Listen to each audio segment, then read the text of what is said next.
So Wizer is a decision science platform built to help teams design their decision rooms. At its heart, Wizer exists to improve how decisions get made, not by replacing human judgment, by addressing the structural forces that quietly distort that. And what do I mean by that? Well, when we're making decisions, we come at decisions with a whole lot of bias. So the science around this is great. We've got so much on that, but I'll just run you through it really quickly. What we're trying to do with the tech is to stop you having these blind spots. We've got social bias, what dominates, information bias, what data gets discussed, and then capacity bias, oversimplifying if it's too much for your team and what evidence counts. So that's what we are trying to address with Wizer. And our rebuild is trying to make that easier and live for you to do within your organizations.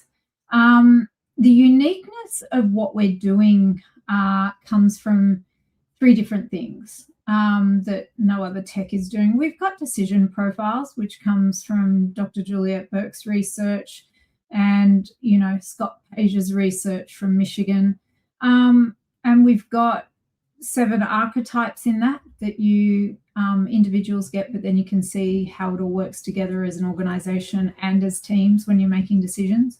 We've got live panel strengths, which show you whether or not when you're making that decision, whether it's balanced, and then a live recommendation engine. So we will be going through all of that live.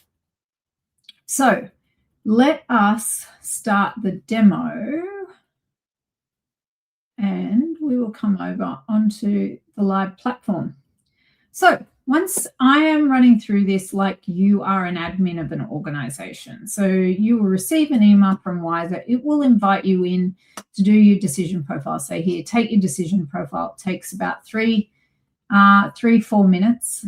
And it will ask you a bunch of questions. What that is trying to determine is the cognitive diversity you have when you're making a decision. So you do that. The other thing we need you to do is to fill in this profile thing. What we're looking at when we make decisions is 3 levels of things. We're looking at your cognitive diversity, your outward-facing diversity, and your experience. So it's really important for your team members to fill in this experience. So you can have more than, one thing, what you're good at, or take it or leave it, whatever you need. But make sure you fill this part in, because that's what the system starts to look through when it's looking for things that you might be good at. We've called it experience. That's one of the updates rather than expertise. So it's a little less heavy, and we are able to add more categories in there. And then your diversity is all about, what's your education, what industry you're in, your ethnicity, and your hobbies and interests, because sometimes hobbies and interests can cross over into expertise. So that's you doing your profile. And now what we have is you'll be able to see your own decision profile up here. It'll take you through how you go about making decisions. And this is one of the key buttons. It's looking at the characteristics of how you are in personality. And what we're looking at here is your openness. And you can click through here and see how you went. And then this is Dr. Juliet Bourke's cognitive thinking styles, how I'm very outcomes orientated, and it'll tell you a little bit about that. But most people have primary and secondaries on this, but there's so much more research in other things. This is just a quick walkthrough today. And one of the other great things is it shows you who you're good at collaborating with. So as a visionary, I need somebody with a little bit of process to help me get through the day, and we make quite a good team. So now that you've set yourself up, you're ready to set up your own people. And so what you can do is you can add people. You add their name, email, and the role. Are they an admin? Which means, do they have access to send out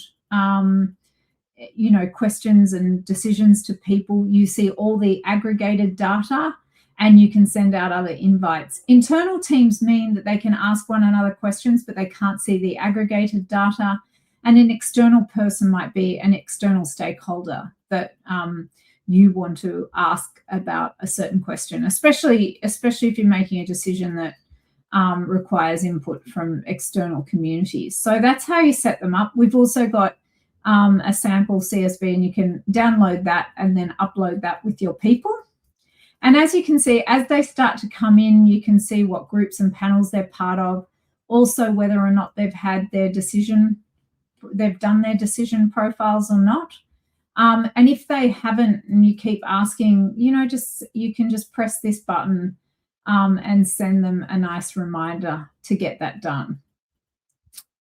Now what you've also got is you've got creating groups. So we call groups, this is also teams, because we do stakeholder things, we call them groups, but this could be teams. It could be your teams of researchers, suppliers, your project managers, whatever it is, your leadership executive.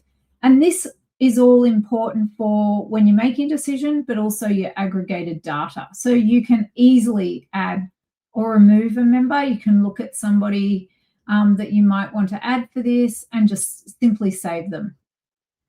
And then panels think more about projects. So often clients will come in and they want to, do a marketing assessment, or they've got a drug trial, or whatever whatever they're doing, they can do it here using, and you can get rid of them once you've done them, or once you've tested, or whatever it is, or you can add them. But they become a really, really quick way.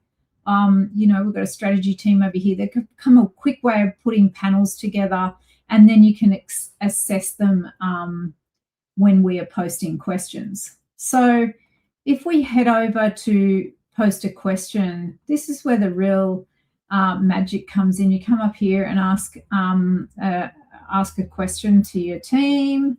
Let me see, I had one self-prepared. Let's talk about development strategies for Q2. What shall we focus on?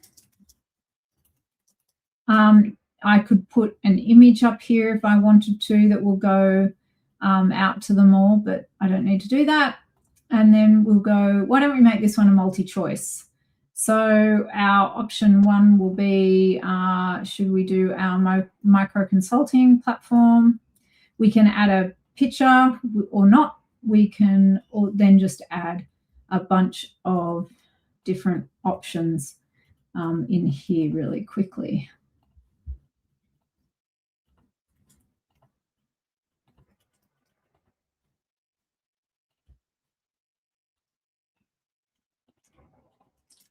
And as you can see up here, we've got yes, no, multiple choice, open-ended, and scale. All works very much the same way, very easy to do. Now, this is the point that's it starts to become a very different tool from what else is out there. It starts to look who should be in your room for you. Now, we're asking about strategy. So it's going to be a bit of having somebody that knows about customer, business strategy, product strategy could be good. So I'm going to put those three in and go to next. How long do I want it to be open for? I'm going to have the question open for a week. And this is where you really start to see, you want to try and find your panel strength at the moment, which is does this decision group have enough strength to make a great decision? You can easily just click on add all recommendations, and it's brought it up a bit, and it starts to assess what you've got. You can press, we need an analyzer, we don't have one. You can click on over here for whatever you are missing, or as you could see before, we had all of these groups that you can just go and press whoever you need on that. And you're trying to bring up your strength and see what you've got. We don't have anybody in customer experience apparently, so that's not great for us.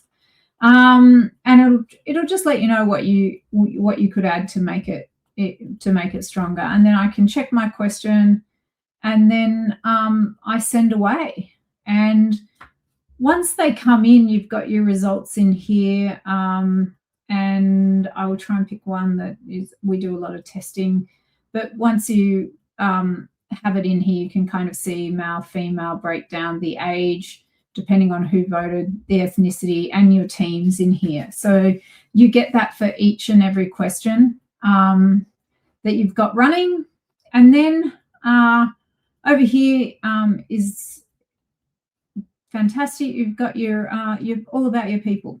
So as I was saying, there were 7 decision profiles. You've got them all here as to what you have. This is Wizer, our fake data, but we have no analyzers, which is bad if you want, evidence and analytics and all of that. We don't have enough, and it'll tell us down here what we should be worried about having in our org.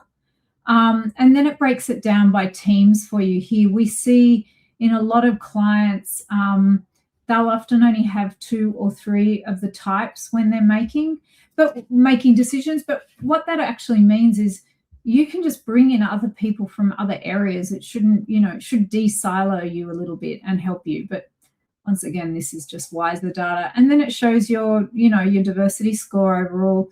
You have enough people. We have enough people of different types and professions and age. So you're really looking at age, gender, and ethnicity when you're looking at decision-making, outward-facing needs for decisions and what makes them better. And once again, we've got so many blogs and different things on why this is. There's no end to how we can help you upskill what you know. But that's onboarding in a nutshell. We also have a coaches hub, which has a list of things about how you onboard. We've also got onboarding materials. So just reach out if there's anything that you need to help you understand how to onboard your people or any concerns you have.